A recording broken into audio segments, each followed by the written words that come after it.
नमस्कार। मैं डॉक्टर अर्जुन पासवान। आज मैं आप लोगों के बीच उपस्थित हूँ एक महत्वपूर्ण टॉपिक को लेकर, जिसका नाम है प्रभावी चेतना सत्र। विभिन्न स्कूलों में, या हम कह सकते हैं कि सभी स्कूलों में एवं प्रशिक्षण संस्थानों में चेतना सत्र आयोजित की जाती है। इसे प्रभावी चेतना सत्र बनाने के लिए प्राचार्य, शिक्षकगण एवं विद्यार्थियों को अलर्ट होने की जरूरत है और उद्यत रहने की जरूरत है। रेडीनेस की आवश्यकता है और तत्परता के साथ अगर हम भाग लेते हैं तो प्रभावी चेतना सत्र हो सकता है। चेतना सत्र से प्रभावी चेतना सत्र हम कर सकते हैं उसको। तो सर्वप्रथम कि जहां पर चेतना सत्र आयोजित की जाती है वहां साफ सफाई की जानी चाहिए। जहां स्टाफ हो तो ठीक है, नहीं हो तो बच्चों के माध्यम से ही उसकी साफ सफाई हो, वो जगह स्वच्छ हो। अब है कि अच्छे से बच्चे को खड़े होने की सीख देनी है। सावधान, विश्राम, दाएं मोड़ बाएं मोड़। राष्ट्रगान के समय दोनों आधी मुट्ठी बंद जंघा में सटा होना चाहिए। पैर दोनों के बीच 4 उंगली की जगह होनी चाहिए। बहुत सारे इंस्ट्रक्शन बच्चों को हम दे सकते हैं और अलग अलग दिन अलग अलग तरह से हम खड़े करवा सकते हैं, अलग अलग आकृति में। साथ ही प्राइमरी स्कूल में हम चेतना सत्र शुरू करने से पहले जब हम बच्चे को खड़ा कर दे रहे हैं, लाइन लगा दे रहे हैं, तो उसमें भी इसका जरूर ख्याल रखें कि छोटे बच्चे आगे हों और उसके पीछे बड़े बच्चे, उनके पीछे बड़े बच्चे, इस तरह से खड़ा करें तो अच्छा है। साथ में प्राइमरी स्कूल में छोटे बच्चों के बीच हम थोड़ी जागरूकता अभियान जरूर चलाएं कि बच्चे नहा कर आए हैं या नहीं, बच्चे के नाखून कटे हुए हैं या नहीं, मुंह धो के आ रहे हैं कि नहीं, बाल सही से कट है या नहीं, कपड़े साफ सुथरा है या नहीं, और साफ सुथरा है तो वेल ड्रेसअप है या नहीं। बच्चे ड्रेस में आए, गणवेश में आए तो वो ज़्यादा अच्छा है। इसके बाद चेतना सत्र के महत्वपूर्ण कंपोनेंट्स, घटक के बारे में हम बात करते हैं कि सर्वप्रथम चेतना सत्र हम लोग प्रेयर से शुरू करते हैं। और प्रेयर अगर अलग अलग दिन हो, अलग अलग दिन अलग अलग प्रेयर हो तो वो अच्छा लगेगा। कभी सुबह सवेरे लेकर तेरा नाम प्रभु, कभी हे प्रभु आनंद दाता ज्ञान हमको दीजिए, कभी इतनी शक्ति हमें देना दाता। एवं प्रकार से अलग अलग दिन अलग अलग प्रेयर कराएं। अलग अलग भाषा में भी आप कर सकते हैं, अंग्रेजी में, संस्कृत में या अन्य कोई भाषा में भी। वो अलग अलग क्षेत्र में अलग अलग ऐसा देखा जाता है। इसके बाद चेतना सत्र में ये जो प्रेयर हम करवाते हैं, कभी बच्चों के द्वारा हो टीम बनाकर रोल नंबर वाइज, कभी टेप बजाकर, कभी हम मोबाइल के माध्यम से भी कि हम चेतना सत्र में प्रार्थना बजा दिए और सब बच्चे उनके साथ गा रहे हैं। कभी साजवाज के साथ ढोलक, हारमोनियम, तबला, नाल, झाल, इस तरह से इस तरह से भी हम कर सकते हैं। इसके बाद आता है हमारा ओथ, जिसको हम प्रस्तावना कहते हैं, हम भारत के लोग। इसको भी इंग्लिश में, हिंदी में, कई जगह उर्दू में भी लोग करवाते हैं। और इसके बाद बिहार गीत और बिहार प्रार्थना, ये भी आप करवा सकते हैं कि तेरी रफ्तार पे सूरज की किरण नाज करे। इसके बाद चिंतन होता है। तो चिंतन में शिक्षक को भी मेहनत करने की जरूरत है कि चिंतन स्क्रूटनी करके भेजें बच्चों को, कि चिंतन ऐसा हो जो प्रभावकारी हो। जैसे जो आपकी पालकी उठाता है उनके भी पांव नर्म होते हैं। तो इस प्रकार से जो पानी से नहाता है वो लिबास बदलता है, जो पसीने से नहाता है वो इतिहास बदलता है। मेहनत इतनी खामोशी से करो कि सफलता शोर मचा दे। एवं प्रकार से 2 लाइन में ही कुछ मैसेज हो, प्रभावकारी हो, इस तरह से चिंतन हो। प्रेरक प्रसंग आप शिक्षक के माध्यम से पहले उसे पढ़ा जाना चाहिए, सुना जाना चाहिए, तब वो असेंबली में प्रस्तुत की जानी चाहिए। इसके बाद समाचार वाचन है कि बच्चे हिंदी इंग्लिश में समाचार वाचन करते हैं, पढ़ते हैं, तो उनके पढ़ने में उनका जो हेजिटेशन है वो दूर होगा, रिदम ठीक होगा। इसके लिए बच्चे को प्रैक्टिस करके आनी है, मॉनिटर होनी चाहिए टीचर के द्वारा, और किस तरह से कहाँ पॉज लेना है, कहाँ रुकना है, पूर्ण विराम, इस तरह का कोमा का ध्यान रखे बच्चे। उच्चारण में भी थोड़ा ध्यान रखे। तो समाचार वाचन भी होना चाहिए, काव्य पाठ भी होना चाहिए। कि काव्य पाठ में कविता का चयन थोड़ी प्रेरक कविता हो, उत्साहवर्धन वाला हो, कि मेरा कुछ भी नहीं यहाँ पर, सब कुछ लिया उधार है, सब लोहा लोहार का, मेरा केवल धार है। यहाँ मेहनत पर इशारा किया गया है, धार का मतलब मेहनत है। तो प्रभु ने तुमको कर दान किए, सब वांछित वस्तु विधान किए, तुम प्राप्त करो उनको न हो, फिर दोष किसका है तुम ही कहो। किस गौरव के तुम योग नहीं, कब कौन तुम्हें सुख भोग नहीं, जन तुम भी हो जगदीश्वर के, फिर दुर्लभ क्या है उनके जन को, नर हो न निराश करो मन को, कुछ काम करो कुछ नाम करो, जग में रहकर कुछ नाम करो। तो इस तरह से काव्य पाठ भी होना चाहिए। प्रश्नोत्तरी सभा, क्वेश्चनायर भी होना चाहिए। प्रश्नोत्तरी सभा में कुछ करेंट अफेयर, कुछ विषय वस्तु से संबंधित चीजें, और कुछ जो जीएस होना चाहिए, जो प्रश्न होना चाहिए वो परमानेंट क्वेश्चन होना चाहिए। परमानेंट क्वेश्चन से मतलब ये है कि बच्चे को टीचर के द्वारा गाइड किया जाएगा कि कुछ ऐसे प्रश्नोत्तरी सभा में लाया जाए जो सबके लिए जरूरी हो और जो नहीं बदलता है। जैसे लोकप्रिय नाम, पुस्तक और लेखक, आविष्कार और आविष्कारक, राज्य और राजधानी, एवं प्रकार से मतलब इस तरह से कुछ हो। और इनका डॉक्यूमेंटेशन भी किया जाना चाहिए। अच्छे चिंतन का, अच्छे प्रेरक प्रसंग का, अच्छे काव्य पाठ का, अच्छे प्रश्नों का जो है वो डॉक्यूमेंटेशन भी किया जाना चाहिए।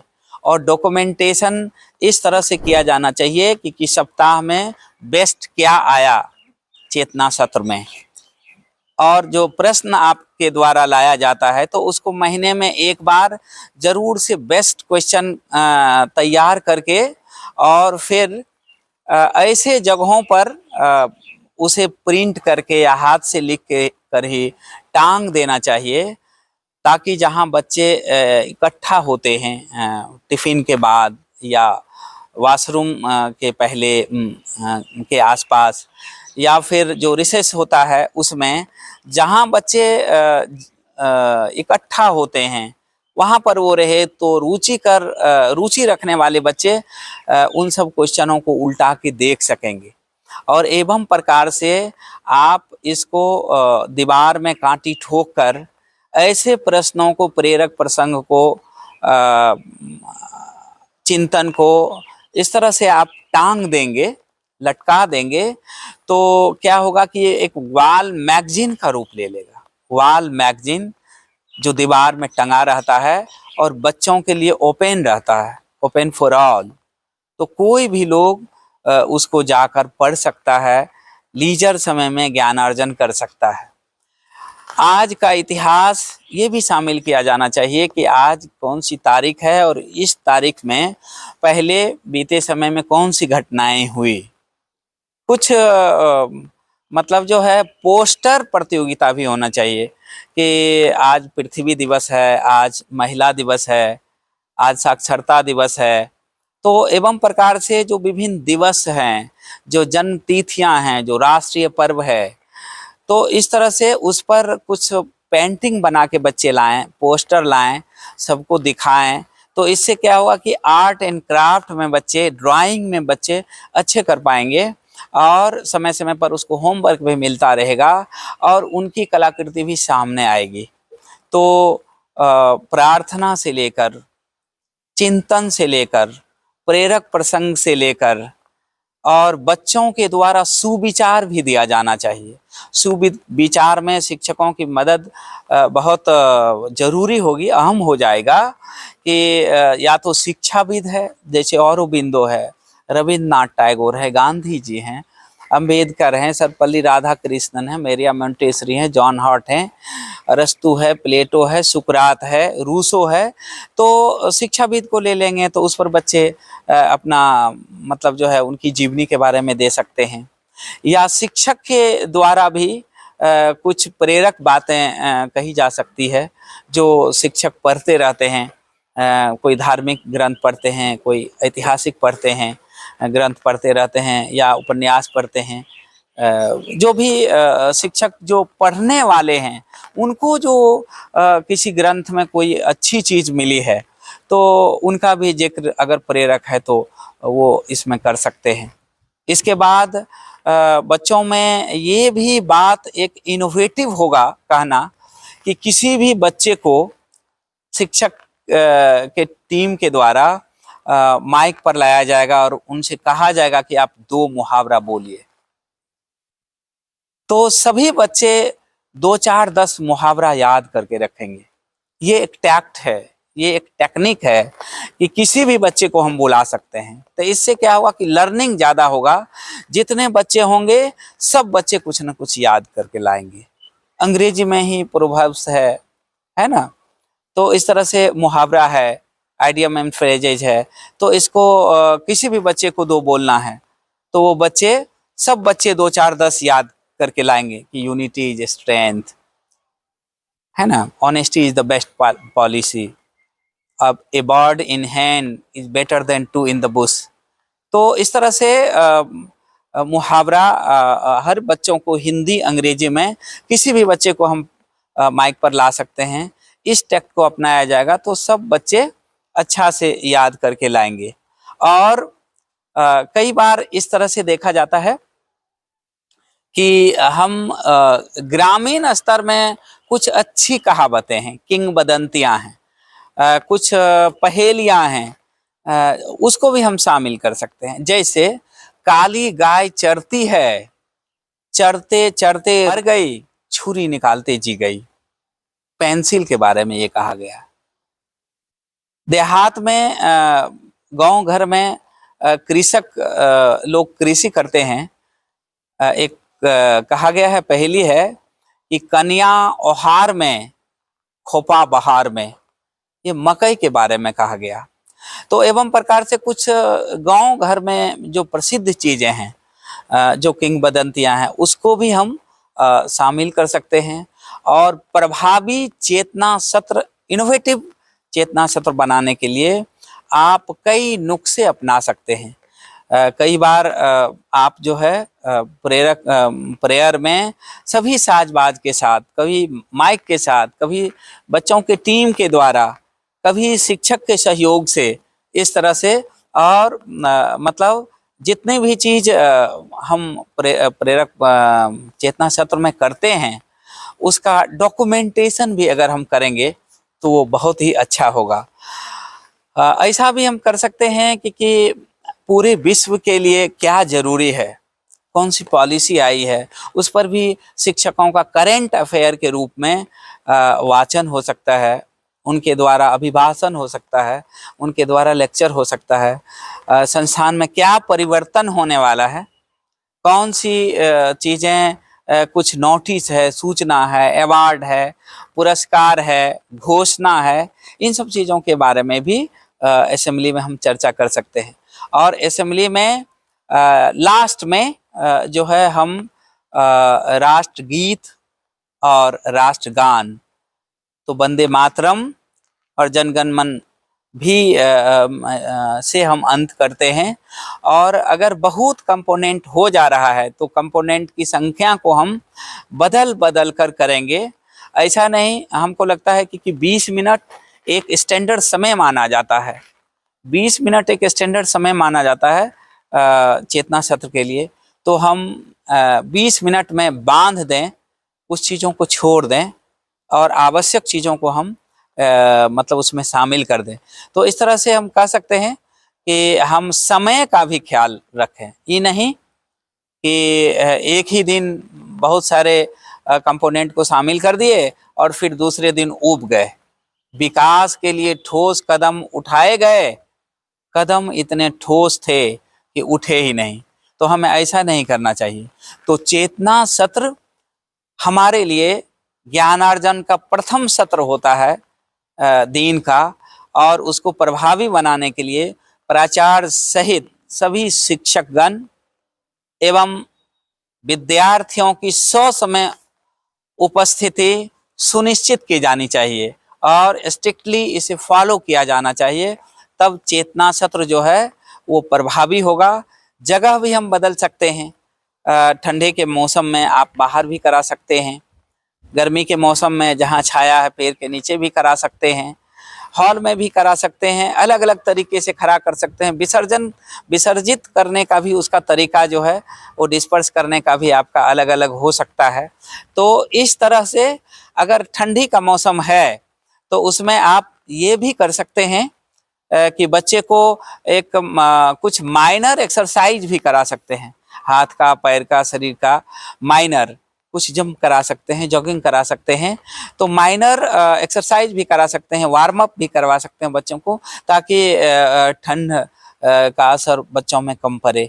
तो एवं प्रकार से हम देखते हैं कि ये जो चेतना सत्र है वो चेतना सत्र बहुत ही आवश्यक है और वो चेतना सत्र प्रभावी हो। हर शिक्षक अपने स्तर से कुछ नया करने का सोचें, कोऑर्डिनेशन की भावना हो, समर्पित हों, नियमित हों और सबकी सहभागिता जरूरी हो। हमको लगता है कि ऐसा अगर करेंगे तो आप किसी दूसरे विद्यालय के लिए मॉडल भी बन सकते हैं, आपके विद्यालय दूसरे विद्यालय के लिए उदाहरण बन सकते हैं। स्कूल कॉम्प्लेक्स का आप एक महत्वपूर्ण उदाहरण हो सकते हैं कि दूसरे स्कूल कॉम्प्लेक्स के विद्यालय आपका अनुसरण करे। एवं प्रकार से हम चेतना सत्र को प्रभावी बनाने के लिए निरंतर प्रयास कर सकते हैं। यह एक इनोवेटिव आइडिया हो सकता है जिसमें प्राचार्य, सभी विद्वान, शिक्षक, शिक्षिकाएं, सभी छात्र छात्रा उसमें ससमय उपस्थित हों। इसमें पेरेंट्स से भी अनुरोध किया जाना है कि बच्चों को समय पर स्कूल भेजें और इसको प्रभावी बनाएं और शिक्षा का अलख जगाएं। यही जुनून, यही अधिकार मेरा है, दिया वहां जला दूं जहां पर अंधेरा है। बहुत बहुत धन्यवाद।